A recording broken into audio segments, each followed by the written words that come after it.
এত ধর্ষণ হইতেছে, কোনো বিচার নাই, কিসের তদন্ত? আবার চাক্ষুষ প্রমাণ, ভিডিও টিডিও দেখাইতেছে যে আমি মইরা যাইতেছি, অমুকেরে মারতেছি, এরকম হয় না?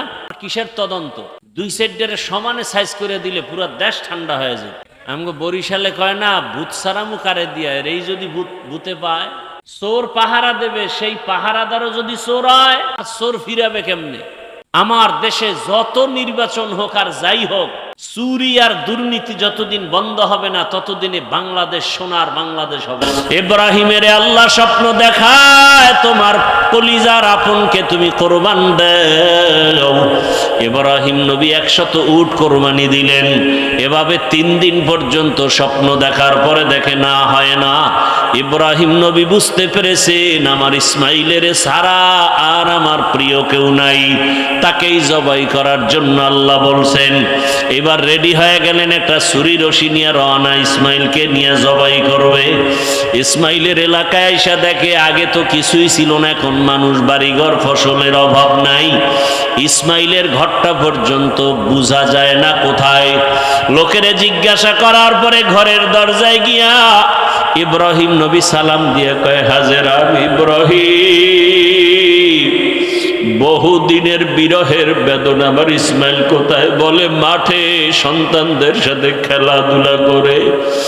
ইব্রাহিম নবী খুঁজিয়া ইসমাইলের ডাইকা কয়, আয় বাবা ইসমাইল,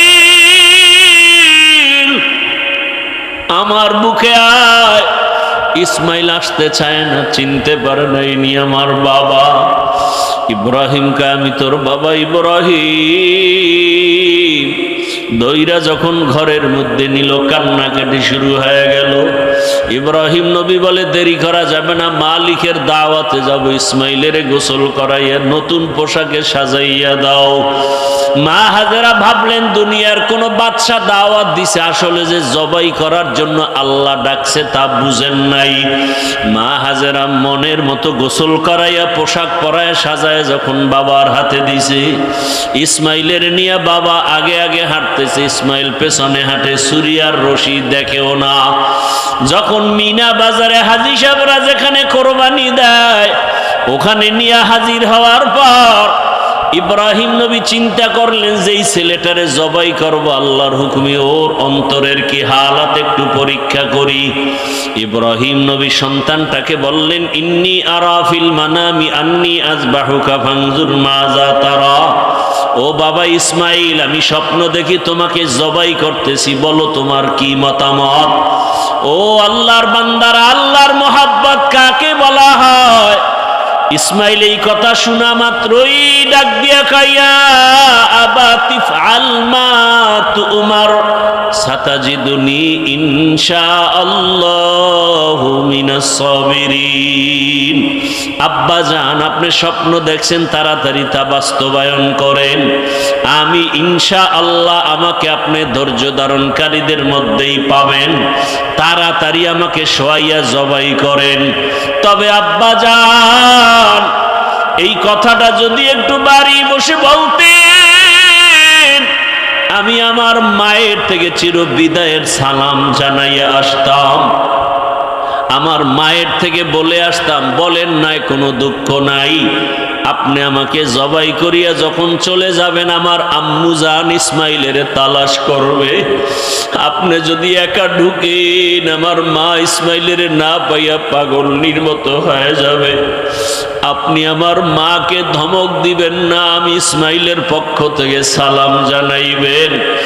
আর আমার আম্মাকে সান্ত্বনা দিয়া বলবেন, কিয়ামতের ময়দানে সন্তান ইসমাইলের সাথে মোলাকাত হবে। আব্বা জান, আপনি তাড়াতাড়ি আমাকে উপর করে শোয়াইয়া দেন। যদি চিৎভাবে শোয়াইয়া দেন, আপনি জবাই করতে গেলে নজর লাগবে, আপনি মায়ার কারণে জবাই করতে পারবেন না। আব্বা জান, আপনার চোখ দুইটা রুমাল দিয়া ভালো করে বাঁধে, আমার হাতে পায়ে রশি দিয়া ভালো করে বাঁধে। জবাই করার সময় যদি আমার হাতে পায়ের নড়াচড়া আপনার গায়ে লাগে, বেয়াদবি হবে, আল্লাহ বেজার হয়ে যাবে। এমন এক করুণ ইতিহাস যে বাবাকে জবাই করার জন্য, বাবা সন্তানকে জবাই করার জন্য রেডি। আমার মাওলার কুদরতি অন্তরে মায়ার আগুন জ্বলে উঠছে। আল্লাহ ডাক দিয়া কয় ছুরি আমার ইসমাইলের একটা পশমও যেন ক্ষতি না হয়।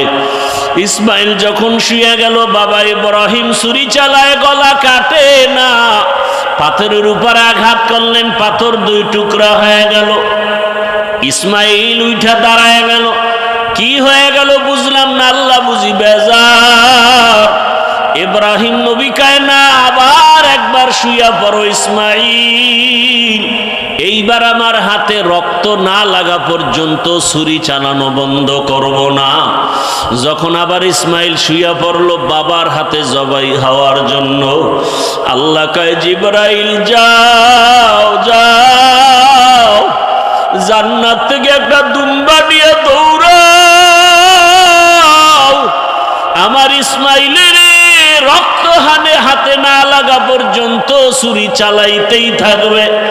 ইসমাইলের ছুরির নিচ থেকে সরাইয়া দুম্বাটা ছুরির নিচে দিয়া দাও।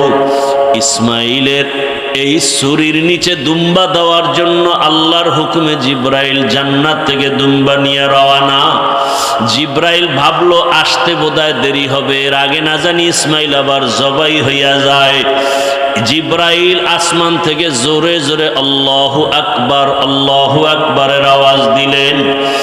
ইব্রাহিম নবী উপরে তাকাইলেন, তিনিও আওয়াজ দিলেন, ইসমাইলও আওয়াজ দিলেন আল্লাহু আকবার লা ইলাহা ইল্লাল্লাহু আল্লাহু আকবার ওয়ালিল্লাহিল হামদ। আল্লাহ পাক রব্বুল আলামিনের কুদরত, দুম্বা জবাই হয়ে গেল, ইসমাইল জবাই হয় নাই। এই কোরবানি আল্লাহ কিয়ামত পর্যন্ত আমাদের উপরে জারি করে দিয়েছেন। নবীজিকে জিজ্ঞাসা করা হয় কোরবানি কি জিনিস, আল্লাহর নবী জবাব দিলেন সুন্নাতা আবিকুম ইব্রাহিম, ইব্রাহিম নবীর এটা তরিকা। কোরবানি দেওয়া মানে পশু জবাই দেওয়া না। আল্লাহ বলেন লা ইয়ানালাল্লাহু লুহুমুহা ওয়ালা দিমাউহা ওয়ালাকিন ইয়ানালুহুত তাকওয়া মিনকুম। ও বান্দা, তোমার তাকওয়া আল্লাহর কাছে পৌঁছবে, তোমার পশুর রক্ত গোশত আল্লাহর কাছে পৌঁছবে না। কোরবানি দেওয়ার মানে আল্লাহর মোহাব্বত, আল্লাহর কাছে কোরবানি দেওয়া। আমার জান, আমার মাল, আমার সব কিছু আল্লাহর পথে কোরবানি দেওয়া। আমি রোজা রাখি, নামাজ পড়ি, যা কিছু করি, সময়ের কোরবানি, নামাজের কোরবানি, জানের কোরবানি, মালের কোরবানি আল্লাহর জন্য, কাউকে দেখাবার জন্য কোরবানি না। ও আমার যুবক বাবারা, বৃদ্ধ বাবাজিরা, পর্দার আড়ালের মা বোনেরা, সময়ের কোরবানি, জীবনের আমলের কোরবানি। আর কয়দিন দাড়ি কাটবা, কয়দিন বেপরদায় চলবা, কয়দিন মোবাইলে গুনাহ করবা। জীবনে তো দাড়ি কম কাটো নাই, বেপরদায় কম চলো নাই। এখনো কি তুমি কোরবানির সময় আসছে, আল্লাহর মোহাব্বতের কোরবানি দিয়া দাড়িটা রাখতে পারবা না? তোমার মতো কত যুবক স্কুল কলেজে পড়ে দাড়িওয়ালা, অভাব নাই, তুমি পারো না কেন? তোমার মতো কত যুবক রাস্তায় গাড়ি চালায় দাড়িওয়ালা, তুমি পারো না কেন? কত যুবক দাড়িওয়ালা চাকরি করে, ব্যবসা করে, তুমি পারো না কেন? ও মা বোনেরা, আপনার মতো কত মা বোন পর্দাওয়ালা, নামাজ পড়ে, স্বামীর খেদমত করে, আপনি পারেন না কেন? আল্লাহর কাছে তওবা করেন আর নামাজ ছাড়বেন না, বেপরদায় চলবেন না, স্বামীর মাল নষ্ট করবেন না। ও যুবক বাবারা, তওবা করো আর দাড়ি কাটবা না, বেপরদায় চলবা না, নামাজ ছাড়বা না। বৃদ্ধ বাবাজিরা তওবা করেন, আল্লাহর মোহাব্বতে আর নামাজ ছাড়বেন না, দাড়ি কাটবেন না। একটা নেককার সন্তানের মা বাবা হইয়া কবরে যাবেন, সন্তান ডাক্তার হবে, নেককার নামাজি ডাক্তার বানায় যান। সন্তানটাকে একজন প্রফেসর বানাবেন, ইঞ্জিনিয়ার বানাবেন, নেককার কোরআন পড়নেওয়ালা নামাজি ইঞ্জিনিয়ার বানায় যান। যদি পেছনের গুনাহ হয়ে থাকে আল্লাহর কাছে তওবা করেন, হে মালিক, জীবনে দাড়ি কেটে গুনাহ করেছি, চোখের গুনাহ, হাতের গুনাহ, জবানের গুনাহ, অন্তরের গুনাহ, আজকে থেকে তওবা করলাম আর গুনাহ করব না। খাঁটি অন্তরে তওবা করলে জীবনের গুনাহ মাফ হয়ে যাবে। আল্লাহ আমাদের খাঁটি তওবাওয়ালা জীবন দান করেন, জীবনের গুনাহমুক্ত হইয়া যেন চোখে পানি নিয়ে কবরে যাওয়ার তৌফিক দান করেন, আমিন।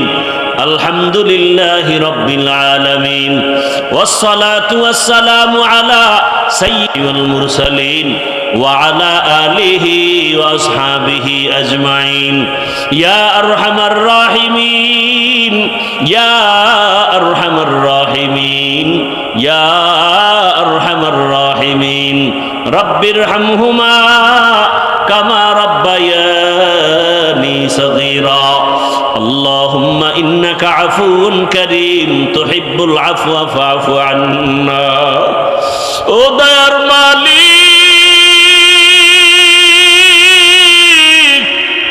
কুদরতের নজর দিয়ে তাকায় দেখেন কত উলামায়ে কেরাম, কত মুরব্বী, হাজী সাহেব, ব্যবসায়ী, চাকরিজীবী, যুবক, ছাত্র, পর্দার আড়ালের মা বোনেরা, আপনার দরওয়াজায় আমরা গুনার বোঝা নিয়ে হাজির।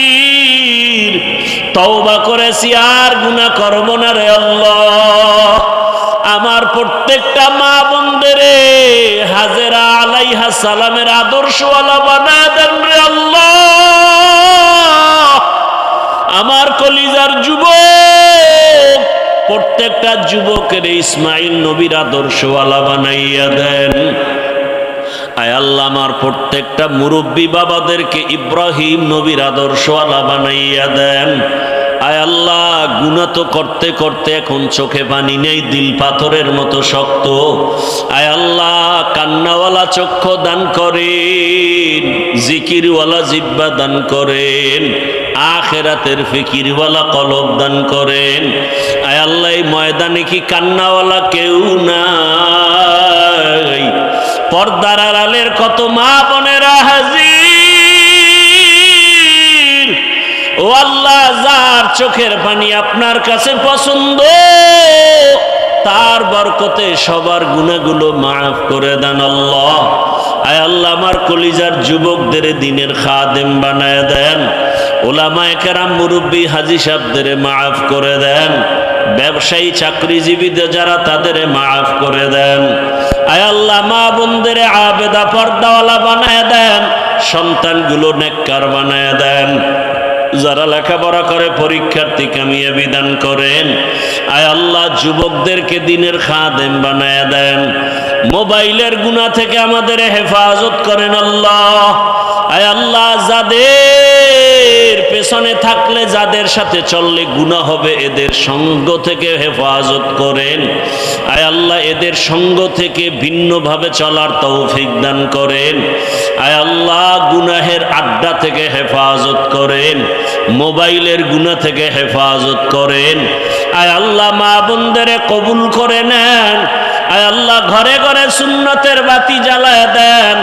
আপনার রসুলের রওজায় গিয়া সালাম দেওয়ার তৌফিক দান করেন। বাইতুল্লাহর গিলাফ ধরে লাব্বাইক বলার তৌফিক দান করেন।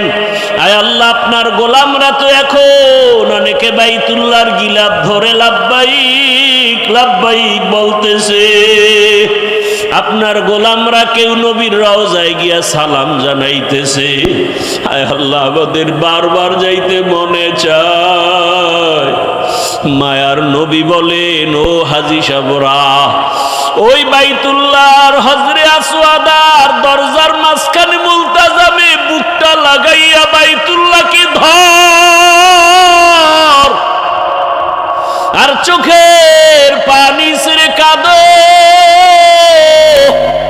ওই জায়গায় কত নবীর বুকটা লাগছে, ওই জায়গায় কত আল্লাহর পেয়ারা বান্দার বুক লেগেছে। ও আল্লাহ, ওই জায়গায় বুকটা লাগাই আপনাকে ডাক দেওয়ার তৌফিক দান করেন। আয় আল্লাহ, বারবার আপনার ঘর জিয়ারতের জন্য কবুল করে নেন। নবীজির রওজা জিয়ারতের জন্য কবুল করে নেন। আয় আল্লাহ, জাহের বাতিনকে ইসলাহ করে দেন। খাস ওলিদের মুহাব্বত অন্তরে দান করেন। আয় আল্লাহ, সারা দুনিয়াবাসীকে মাফ করে দেন। আয় আল্লাহ, প্রবাসীদেরকে মাফ করে দেন। আয় আল্লাহ তাআলা, বাংলাদেশ শান্তির দেশ বানায় দেন। আহলে হকের বিজয় দান করেন। বাতিলের মোকাবেলায় বিজয় দান করেন। বাতিলকে বাতিলের দ্বারা দমন করে দেন। বাতিলের নেফাকি জাহের করে মুমিনের ঈমান আমল হেফাজতের ব্যবস্থা করে দেন। আয় আল্লাহ, জাহেরি বাতিল বাতিনি দুশ্মনের মোকাবেলায় বিজয় দান করেন, চলার পথে হেফাজত করেন। আয় আল্লাহ মুখালেফের মুআফিক বানায় দেন, সবার কামাই রুজি ব্যবসায় হালাল ভাবে বরকত বাড়ায় দেন, অভাব দূর করে দেন, ঋণ আদায়ের ব্যবস্থা করে দেন। আয় আল্লাহ পাঁচ ওয়াক্ত নামাজ বা জামাত আদায়ের তৌফিক দান করেন, দুনিয়ার মোহাব্বত দূর করে আখিরাতের মোহাব্বত বাড়ায় দেন, সুন্নাত ওয়ালা ইজ্জতের জীবন দান করেন। আমরা যারা হাত তুলেছি জানি না এখানে কারা ইয়াতীম, কে যেন আর বাবার চেহারা দেখবে না, কে যেন মায়ের চেহারা দেখবে না। আয় আল্লাহ ডানে বামে সবাইকে পাবে, মা পাবে না, বাবারে পাবে না। ওই মা বাবা তাকায় আছে সন্তানের দিকে দোয়ার অপেক্ষায় রে সন্তান, ওই মা বাবার চেহারাটাও কি মনে পড়ে না? যেই মা বাবার চোখের পানি আর দোয়া ছাড়াই চেয়ারে বসতে পারি নাই। ও আমার যুবক বাবারা, যার মা বাবা বেঁচে নাই, কবরের কিনারায় যাই একটু চোখের পানি ছেড়ে দোয়া করো। আর যার মা বাবা বেঁচে আছে, যুবকেরা এই রত্ন হারাইও না, এই রত্ন হারায় গেলে আর পাইবে না রে বাবা। বাবারে পাইলে দোয়া চাইও, মাকে পাইলে বাসায় গিয়া মাকে বলিও, মা মাথায় হাতটা দিয়া দোয়া করো। জীবনে কত বেয়াদবি করেছি, তুমি কত কান্না করেছো, আজ থেকে তওবা করেছি, আর গুনাহ করব না, নামাজ ছাড়বো না, দাড়ি কাটবো না, বেপরদায় চলবো না, কষ্ট দিব না। মাকে যদি বলতে পারো, দেখবা মায়ের চোখের কোঠায় পানি চলে আসবে। মা বলবে, বাবা আয় আয়, মাথায় হাত দিয়া ডাকবে, ও আরশে আজিমের মালিক,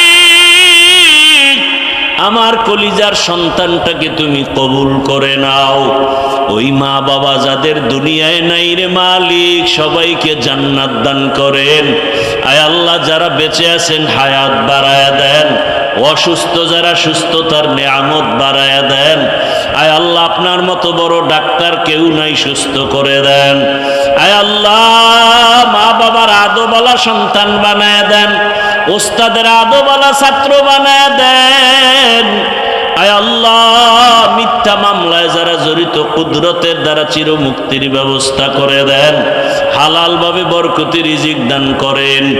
ঋণের বোঝা মাথায় কুদরতের দ্বারা ঋণ আদায়ের ব্যবস্থা করে দেন, দিলের ন্যাক আশা পুরায় দেন, আওয়াজে কথায় রুহানিয়াতে স্পষ্টতা রূপ বাড়ায় দেন, ওলামা তোলাবা উম্মতের অন্তরে ইজ্জত মোহাব্বত রূপ বাড়ায় দেন। আয় আল্লাহ মাদ্রাসা মসজিদ আপনি কবুল করে নেন, সমস্ত মসজিদ মাদ্রাসাগুলো কবুল করে নেন। আয় আল্লাহ মুহিব্বিন মুতাআল্লিকিনদের কবুল করে নেন, আয়োজনকারী সহযোগিতাকারী দান সৎকারীদের কবুল করে নেন। নবীজির মোহাব্বতে আমাদের দোয়া কবুল করে নেন। সাল্লাল্লাহু তাআলা